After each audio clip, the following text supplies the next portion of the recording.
kembali lagi bersama saya Destri Fitria. Kali ini saya sedang berada di salah satu objek wisata yaitu Danau Gedang yang bertempat di Desa Padang Betua, Kecamatan Pondok Kelapa, Kabupaten Bengkulu Tengah. Jadi kali ini saya akan mewawancarai salah satu narasumber tentang sejarah danau ini. Mau tahu informasi lebih lanjut? Mari ikuti saya. Pemirsa, sekarang saya sudah bersama salah satu narasumber yang berada di area ini. Kebetulan beliau adalah Ketua Karang Taruna Desa Padang Betua ini. Selamat siang, dengan Mas siapa, Mas? Siang, dengan Eko Saputra. Baik, saya ingin bertanya sedikit tentang sejarah danau ini, Mas. Mengenal sejarah Danau Gedang. Danau Gedang ini letaknya berada di Desa Padang Betua, Kecamatan Pondok Kelapa, Kabupaten Bengkulu Tengah. Danau Gedang ini memiliki jarak tempuh dari kota Bengkulu sekitar 25 km dari pusat kota ke objek wisata ini. Dan Danau Gedang ini memiliki luas kurang lebih 10 hektar. Konon katanya menurut juri kunci Danau Gedang ini, orang tua sih yang di Danau Gedang ini, seorang Datu Inun, mengatakan Danau Gedang ini asalnya dari Kubang Kebau. Asal mulanya ada seorang pengembala kerbau yang bernama Haji Sidi. Dia itu siang malam, pagi sore menggala kerbau. Dan dia ini juga dikenal sangat sakti. Dan kesaktiannya itu, dia itu kebal terhadap senjata tajam. Dan dia tidak hidup sebatang kara. Dia ada beberapa orang anak angkatnya, yaitu pertama itu anaknya bernama Suak Tuban, yang artinya Suak Tuban itu adalah suak yang persalinannya mau bersalin tapi ketubannya itu pecah. Dan itu Suak Semalin. Suak Semalin itu adalah suak di antara tadi kan Suak Tuban kan yang mau bersalinnya pecah. Itu di tempatnya bersalin tadi, itulah nama Suak Semalin. Terus yang kedua itu namanya Suak Bungku. Suak Bungku itu banyaknya orang-orang Bungku pada zaman dahulu di sana. Suak itu Suak Kabut. Suak Kabut itu kalau sekitaran jam subuh sih, jam 4 subuh sampai jam 9 pagi atau jam 10 pagi itu di Suak itu tuh terdapat kabut paling banyak, dan kabut itu sampai nggak terlihat itu pepohonan itu. Dan yang selanjutnya Suak Gajah Mati.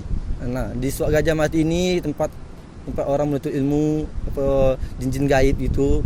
Nah, dan selanjutnya Suak Nibung. Suak Nibung ini terdapat banyak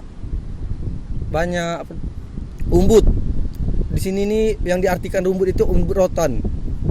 Dan juga banyak terdapat masyarakat mencari umbut juga di Suak itu. Selanjutnya itu ada Suak Pakupiai. Tumbuhan Pakupiai. Pakupiai ini dimakan juga oleh masyarakat ini sebagai sayur-mayurnya. Nah, ya itu beberapa anak angkatnya tadi sampai sekarang ini masih dipercayai dan masih menunggu kawasannya masing-masing.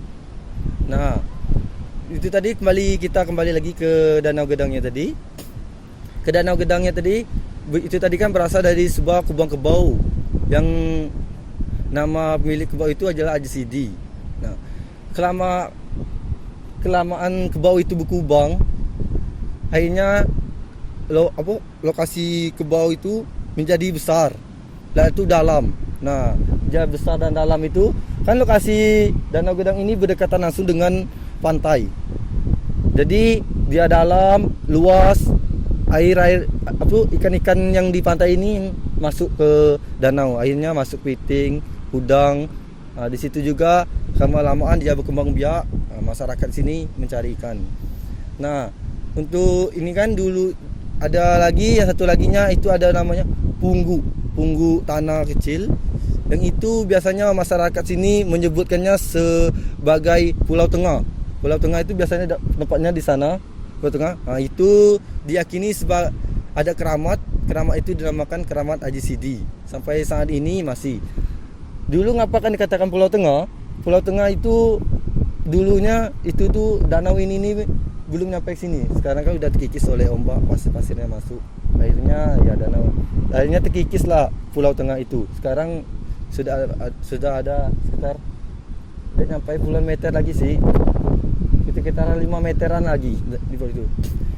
Udah itu di Danau Gedang ini ada salah satu tradisi Danau Gedang ini itu bernamakan mata danau.